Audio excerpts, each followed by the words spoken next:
guys, good morning. Welcome to my channel. Ayan. Ngayong umaga guys, magluluto tayo ng nilagang manok na may repolyo at patatas. Yan ang ating menu ngayong umaga ng araw ng Huwebes. Samahan niyo ulit ako sa aking pagluluto ng nilagang manok. Ayan, para may sabaw, masarap humigop na sabaw kasi malamig ang panahon. Ayan guys, ang ating mga sangkap oh.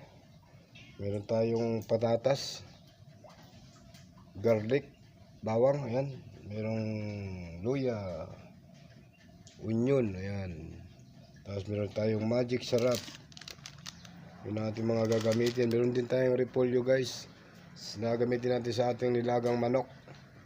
Ayan. Kaya samahan nyo na ako guys sa aking pagluluto ngayong umaga.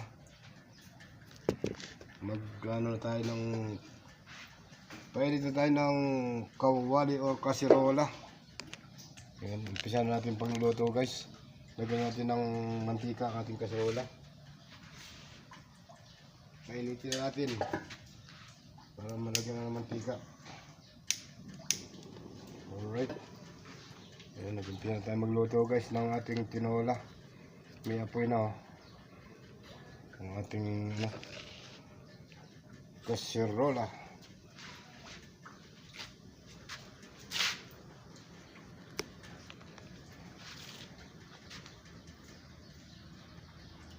Masarap ang tinola o nilagang manok guys pag ganitong malamig ang panahon. Masarap humigop na sabaw. Katulad ko guys, medyo masama ang pakiramdam ko kaya yung boses ko, ibang boses ko. Medyo may konti tayong nararamdaman sa katawan. Mayroon tayong ubo. Kaya gusto ko may sabaw ang ating ulam ngayong umaga. Iniinit ko lang ating kasirola guys para paglagay ng mantika, tuloy-tuloy na ating pagluluto. Ayan. Okay, lagyan natin ng mantika. Magbisa-bisa na tayo.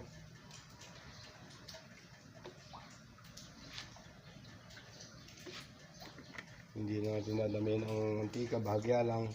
Kasi ang manok naman ay may mantika yan, kaya pag tayo magluto, huwag natin kadamihan ng mantika. Ang pagigisa natin, huwag natin kadamihan. Kasi merong sariling mantika yung manok. Yung ating niluto yung chicken.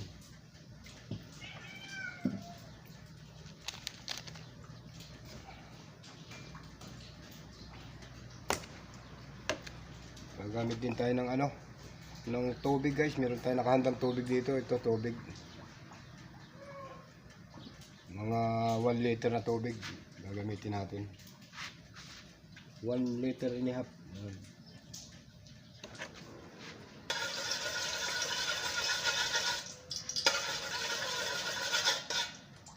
Mainit na.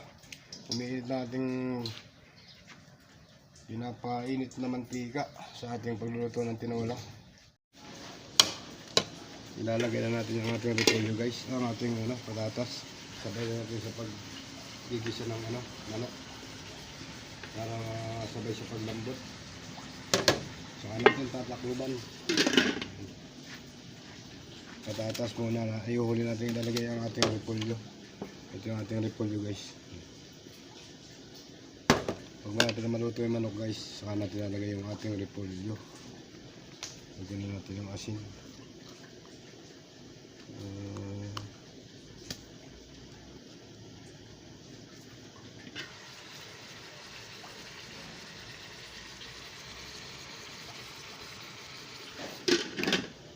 Nag-addition natin ng asin habang pinapalambot natin ang ating manok.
Malapit na po nating ilagay ang ating ano guys, tubig.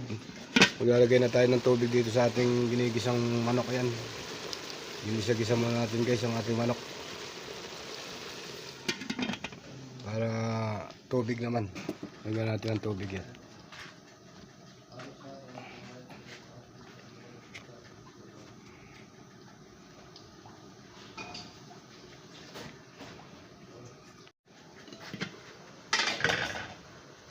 Maglagay na tayo ng tubig. Ang ating tubig ay 2.5 liter pero kalahati lang ang gamitin natin dito.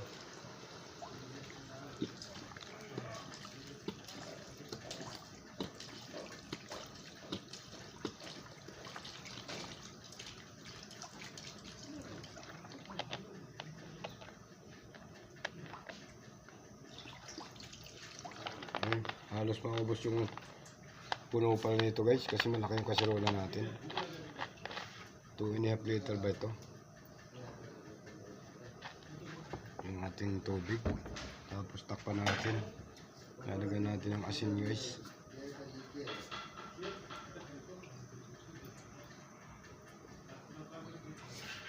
Maglagay na tayo ng ano guys, magic sarap. Para pagkulo ay kumapit na sa ating manok ang ating magic sarap.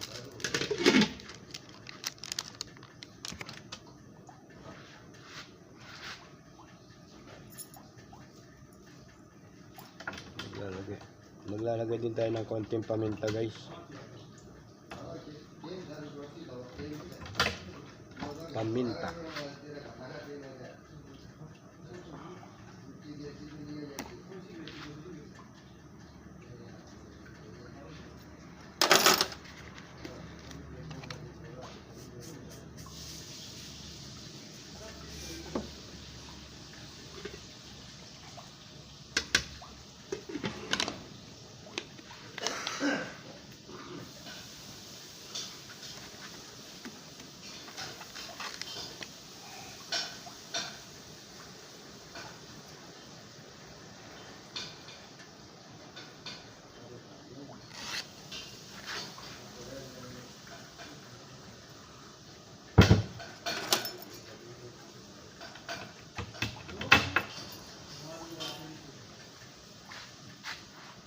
Ayun guys, nilagay na natin ang ating repolyo guys.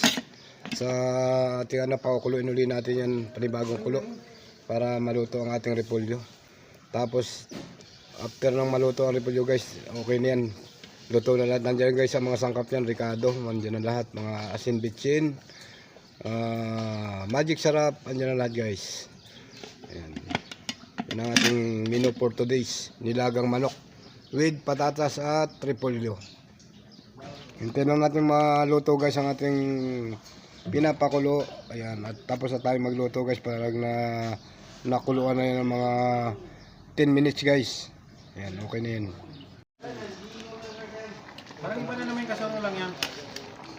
Okay na yata kon. Hindi, ano lasa? Ayan, tinitigman guys yung Valencia, ating lulutong tinola. Okay na siya, ang sarap. Pero Parang hindi naman siguro. kulang lang. Anong kulang? Anong kulang? Tama na yun kasi masira ang Anong kulang? Tama na. Oh. Ayan guys. May bitsin na ba yan? Oh, bitchin, magic sarap. Ayan guys. Tama na, malamog na yung ano. Ayan guys, luto na tayo guys. Malamog na.